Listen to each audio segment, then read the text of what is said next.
वालेकुम नाज़रीन, मैं हूँ आयशा रहमान और आप देख रहे हैं मेरा फ़ेसबुक और यूट्यूब चैनल। नाज़रीन, पाकिस्तान की तारीख़ का बहुत ही अहम इलेक्शन है 8 फरवरी। अब से तकरीबन आधा घंटे के बाद अगला दिन शुरू हो जाएगा और सुबह 8 बजे पोलिंग शुरू होगी। नाज़रीन, ये वीडियो बड़ी अहम है। इमरान खान के हवाले से भी कल के दिन क्या होने वाला है उस हवाले से, इंटरनेट के हवाले से, इसके साथ साथ बांग्लादेशी मॉडल बड़ा चर्चे में है ये चीज़, और इमरान खान की एक ऑडियो लीक होती है, इमरान खान की एक तस्वीर सामने आई, और इस तरह की मुख्तलिफ बड़ी अहम खबरें इस वक्त शामिल हैं। मज़ीद ये कि 4 अहम पोलिंग स्टेशन में इलेक्शन मुलतवी हो चुके हैं। इसके साथ साथ ये कि मैं अभी से कुछ देर कबल टीवी देख रही थी, एयर वन न्यूज़ पे बिलावल भुट्टो साहब हैं और उनसे आवाम जो है वो सवाल पूछ रही है और वो उनको एड्रेस कर रहे हैं। इस तरह से मुख्तलिफ जो एक्टिविटीज़ हैं, पॉलिटिकल एक्टिविटीज़ वो चल रही हैं। जितने भी जलसे थे वो तो ख़त्म हो चुके हैं, लेकिन पॉलिटिकल एक्टिविटीज़ अभी भी चल रही हैं।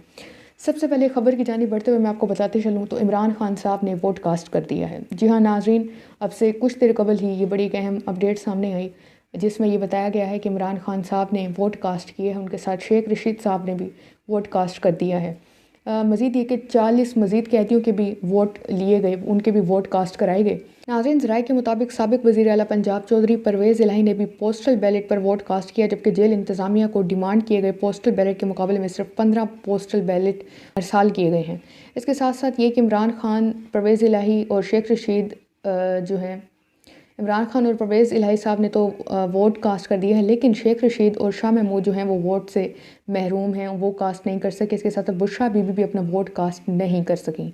ये बड़ी एक अहम अपडेट थी। अब अगली अपडेट की जानिब बढ़ते हुए ये तारिक मतीन साहब हैं, इन्होंने बड़े एक अहम ट्वीट किया आज। उस ट्वीट के हवाले से मैं आपको बताते चलूँ तो उन्होंने कहा कि ख़बर ये है कि कल सियालकोट में काम करने वाले 3 टीवी रिपोर्टर से बात की गई। नतीजा ये निकला कि रिहाना डार साहिबा और ख्वाजा आसिफ, रिहाना डार जो उस्मान डार की मदर हैं, उनके और ख्वाजा आसिफ के दरमियान इलेक्शन का मुकाबला चल रहा है। तो वो कहते हैं कि रिहाना साहिबा बहुत आगे हैं। जो 3 ये जो रिपोर्टर थे, इन्होंने जो बात की उस बातचीत के हवाले में ये चीज़ें सामने आई कि रिहाना डार जो हैं वो इस वक्त आगे जा रही हैं। मज़ीद जो दूसरी उन्होंने बात की तो वो ये कहते हैं कि एक रिपोर्टर ने कहा कि सियालकोट में अब बात इस पर हो रही है कि ख्वाजा आसिफ ये मुकाबला किस मार्जिन से हारेंगे। अगली खबर पे तीसरा पॉइंट वो लिखते हैं कि इस बात पर इत्तफाक पाया गया कि ख्वाजा आसिफ साहब को जीतने के लिए धांधली नहीं बल्कि धांधला, वो भी महा धांधला करना होगा। ये भी सब ने बताया कि ख्वाजा आसिफ के कमात पर धौंस धमकी के ज़रिए काम जारी है। ये तारिक मतीन है, एंकर पर्सन है, इनका ट्वीट है ये। अब इसके साथ साथ नाज़रीन ये कि आज ये बड़ी एक अहम खबर ये भी आई थी, पंजाब हुकूमत ने ये कहा था कि अब से जो ट्रैफिक वार्डन हैं जिन्होंने चलान करना था तो वो शनाख्ती कार्ड पर चलान नहीं करेंगे ताकि आवाम जो है ईज़िली वोट कास्ट कर सके। और मज़ीद ये भी खबर फैलाई गई थी कि आप अपना वो जो CNIC कार्ड है वो बिल्कुल ना दें ट्रैफिक वार्डन को। ये भी एक हथकंडा अपनाया जाएगा आपके वोट को रोकने के लिए ताकि आप वोट ज़्यादा ना दे सकें। कल जो है 12 करोड़ 85 लाख से भी ज़्यादा वोटर्स जो हैं वो अपने वोट का हक़ इस्तेमाल करेंगे। मेरी आपसे वहीं दोबारा गुजारिश है कि वोट लाजमी कास्ट करने के लिए जाएं, अपना हक़ समझें, और ये पाकिस्तान की तारीख़ के बहुत बड़े इलेक्शंस हैं। अगली खबर की जानिब बढ़ते हुए ये भी कि इस वक्त पाकिस्तान की जो सूरत हाल है वो कुछ ख़ास अच्छी नहीं है। आज ही तकरीबन 2 से 3 जगहों पे धमाके हो चुके हैं। पशीन और किला सैफ 2 धमाके, दहशतगर्दों ने 2 धमाके किए और बलूचिस्तान में 15 अफराद जाँ बहक हुए हैं और पशीन में 27 अफराद तकरीबन जाँ बहक हो चुके हैं। अल्लाह ताला उनके दर्जात बुलंद करें। लेकिन इस वक्त ये भी कहा जा रहा है कि ईरान और अफ़गानिस्तान का जो बॉर्डर है वो भी कल के दिन बंद रखा जाएगा ताकि मज़ीद जो इस तरह की सूरत हाल है उनसे बचा जा सके। अब नाज़रीन, इसके साथ साथ मैंने आपको वीडियो के शुरू में बताया था कि 4 पोलिंग हल्के जो हैं उनमें अमवात के बाइस पोलिंग जो है वो मुलतवी कर दी गई है। इलेक्शन कमीशन के मुताबिक मुतलका हलकों में इलेक्शन आम इंतखाबात के बाद होंगे और 8 फरवरी को इलेक्शन के बाद इन हलकों के शेड्यूल का ऐलान किया जाएगा। PK 91 कोहाट 2 से उम्मीदवार असमतुल्लाह खटक के इंतकाल के सबब पोलिंग मुलतवी की गई है। इसके अलावा NA 8 बाजोड़, PK 22 बाजोड़ उम्मीदवार रिहान ज़ेब की मौत पर कल पोलिंग नहीं होगी। PP 266 रहीम यार खान 12 में उम्मीदवार इसरार हुसैन के इंतकाल पर कल इलेक्शन नहीं होंगे, जो बाद में इलेक्शन कमीशन अनाउंस करेगी। इलेक्शन कमीशन ने फॉर्म 45 के हवाले से प्रिजाइडिंग ऑफिसर्स को सख्ती से हुक्म जारी कर दिया है कि वो सख्ती से अमल दरामद की जो हिदायत है वो जारी कर दी गई है इलेक्शन कमीशन की जानिब से।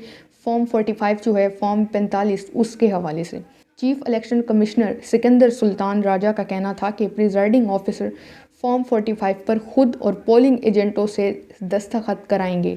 इन्होंने कहा कि दस्तखत के बाद प्रिजाइडिंग अफसरान फॉर्म 45 पोलिंग स्टेशन के बाहर आवेज़ा करेंगे, ये उनका कहना है। इसके साथ साथ अगली खबर की जानिब बढ़ते हुए, कल जो इलेक्शन है वो पीटीए ने साफ साफ कह दिया, पाकिस्तान टेलीकम्युनिकेशन अथॉरिटी ने, कि इंटरनेट बिल्कुल भी बंद नहीं किया जाएगा।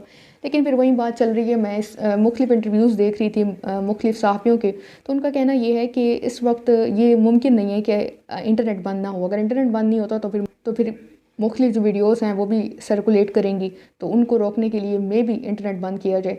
लेकिन नाज़रीन, ये तो ख़बर है कि हसास इलाकों में इंटरनेट लाजमी बंद होगा। अगली खबर की बड़ी एक अहम खबर है नाज़रीन। सबसे जो दिलचस्प बात है नाज़रीन, नवाज़ शरीफ और बिलावल भुट्टो के हवाले से जो बात की जा रही है वो ये बात की जा रही है कि नवाज़ शरीफ जो हैं वो ज़ायदुल उम्र वज़ीर आज़म, अगर तो वो बनते हैं तो ज़ायदुल उम्र वज़ीर आज़म होंगे, और इसके साथ साथ उनकी उम्र काफ़ी ज़्यादा होगी बिलावल भुट्टो के मुकाबले में। इस वक्त बिलावल भुट्टो साहब की उम्र 35 साल है, और ये भी देखा जा रहा है कि जब बेनज़ीर भुट्टो साहिबा जब पहली बार वज़ीर आज़म बनी थी तब उनकी उम्र भी 35 साल ही थी। तो ये बड़ी एक चीज़ दिलचस्प चीज़ है, ये भी देखी जा रही है। बाकी 8 फरवरी को पाकिस्तान पीपल्स पार्टी और मुस्लिम लीग नून के दरमियान कांटेदार मुकाबला होगा। ये सिर्फ मैं ये नहीं कहूँगी कि जो मेरी राय है, पाकिस्तान पीपल्स पार्टी और नून लीग के दरमियान नहीं, जबकि पूरे पाकिस्तान में कांटेदार मुकाबला है कल। ये दिलचस्प सूरत हाल होगी कि कौन जीतता है, क्या सूरत हाल आती है, और इसके बाद ये कि कल इलेक्शन तो हो जाएंगे बट पोस्ट इलेक्शन की सूरत हाल क्या होगी, ये भी बड़ी दिलचस्प होगा देखना। सबसे अहम खबर नाज़रीन ये कि बांग्लादेशी मॉडल आ रहा है। ये सुहेल फराज साहब हैं, बहुत बड़े एंकर पर्सन है, जर्नलिस्ट हैं, किसी तारीफ के मोहताज नहीं। उन्होंने एक कॉलम लिखा सुहेल फराज साहब ने। अब ये कॉलम बड़ा दिलचस्प है, आप सुने, बड़ा शॉर्ट सा मैं आपको बताऊंगी बड़ी अहम चीज़ें। उन्होंने इस कॉलम में कहा कि मालूम नहीं हतमी तौर पर क्या होगा, मगर फ़िलहाल ये तय हुआ कि इंतखाबात के बाद पाकिस्तान में बांग्लादेश की तरह मुस्तहकम सियासी हुकूमत कायम की जाएगी और उसे मुक़्तदरा की मुकम्मल मदद व हिमायत से 10 साल तक चलाया जाएगा। 10 साल, 5 साल नहीं, 10 साल तक। मकसद ये होगा इसका कि जिस तरह बांग्लादेश में शेख हसीना वाजिद ने इदारों की मदद से अपने मुल्क को मुआशी तरक्की की राह पर गामज़न किया, इसकी पैरवी की जाए ताकि पाकिस्तान भी मुआशी और सियासी तौर पर अपने कदमों पर खड़ा हो सके। शुरू में इदारों का अंदाज़ा था कि अगली हुकूमत मखलूत होगी जिसमें नून लीग को वज़ारत उज़्मा और पीपल्स पार्टी को सदारत मिलेगी, मगर अब बांग्लादेशी मॉडल और मुस्तहकम हुकूमत की आइडिया की पैरवी करते हुए मखलूत हुकूमत नहीं बनेगी, बल्कि मुस्लिम लीग नून और चंद छोटी सियासी जमातों के तावन से वफाकी हुकूमत बनाई जाएगी। पीपल्स पार्टी वफाक में अपोजिशन में बैठेगी। ये अलग बात है कि जरदारी साहब मफाहमत का कोई नया कार्ड खेल कर गेम बदल डालें।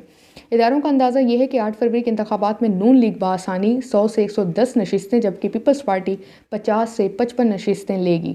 नवाज शरीफ वज़ीर आज़म होंगे। शहबाज शरीफ भी वफाक में ही अपने भाई की मुआवनत करेंगे। वो ख़ास तौर पर मुक़्तदरा के से राब्ता कार के फ़राइज़ सरअंजाम देंगे।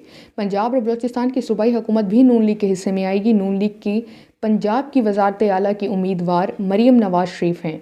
इदारों में इब्तदाई तौर पर मरीम नवाज़ के नाम पर कुछ मज़ाहमत थी, लेकिन शनीद है कि मजबूत और मुस्तहकम वफाक और पंजाब बनाने के लिए इसी नाम पर इत्तफाक होगा, मरीम नवाज़ के नाम पे।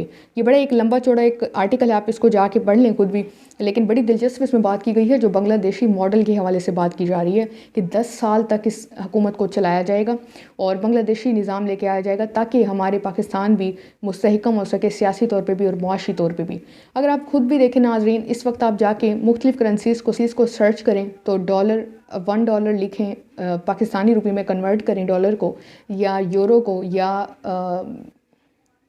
पाउंड को, तो आप काफ़ी फ़र्क देखेंगे बांग्लादेशी रुपए में और पाकिस्तानी। बहुत फ़र्क है। हम बहुत पीछे रह चुके हैं बांग्लादेश से भी और हम इंडिया से भी, और हम आज ये नहीं कह सकते, 2% वाली बात नहीं कर सकते। हमारा जो 2% बांग्लादेशी 2% जो है वो पाकिस्तानी करेंसी के मुकाबले काफ़ी हद तक बेहतर हो चुका है। इसके साथ साथ आखिरी ख़बर ये कि नाज़रीन इस वक्त ज़रताज गुल जो हैं वो टॉप ट्रेंड है। कल ज़रताज गुल साहबा के साथ जो डीजी खान में हुआ, इस वक्त वीडियोज़ वायरल हैं। जिस तरह से पुलिस ने उनको अपने घेरे में ले रखा था, ये भी तमाम तर वीडियोज़ वायरल हैं और मुख्तलिफ प्लेटफॉर्म्स हैं उन पर इन वीडियोज़ को चलाया भी गया। इस वक्त जो है सियासी सूरत हाल बड़ी दिलचस्प है, ये तो कल ही मालूम होगा। लेकिन सबसे आखिर में ये कि इमरान खान के बेटों ने भी, जमाइमा गोल्ड सिंप ने भी अपनी ट्विटर अकाउंट पे, एक्स पे उन्होंने एक ट्वीट किया जिसमें उनके दोनों बेटों ने, कासिम और सुलेमान ने, इमरान खान और जमाइमा के दोनों बेटों ने हाथ में पीटीआई का परचम पकड़ा हुआ है और वो यही कह रहे हैं कि कल का जो दिन है tomorrow is a big day for Pakistan and your vote is important. तो ये कासिम और सलमान का कहना है। अब देखें कल के दिन क्या होता है। उन्होंने भी एक तरह से सपोर्ट शो कर दी, इमरान खान की भी वोट कास्ट हो चुके हैं। मज़ीद अपडेट्स के लिए मेरे अकाउंट्स को फॉलो कर लें। अपना ख्याल रखें। कमेंट सेक्शन में अपना फ़ीडबैक लाजमी दिया करें। और आखिर में बस इतना ही कि पाकिस्तान के लिए कल वोट देने के लिए लाजमी निकलें। अपने जिसको भी वोट देना है वो लाजमी दें। और मज़ीद अपडेट्स के लिए मेरे टिकटॉक के अकाउंट्स को फॉलो कर लें, ताकि जो भी बर वक्त अपडेट हो वो मैं अपने उन अकाउंट्स पे अपलोड कर दूं और आप देख सकें। मज़ीद आखिर में ये कि अपना वोट ज़ाया होने से भी आप बचाएं। तो वो सारा जो तरीक़ेकार है वो भी मेरा टिकटॉक के अकाउंट आयशा रहमान लगारी पे अवेलेबल है, और लिंक जो है वो डिस्क्रिप्शन बॉक्स में मौजूद है।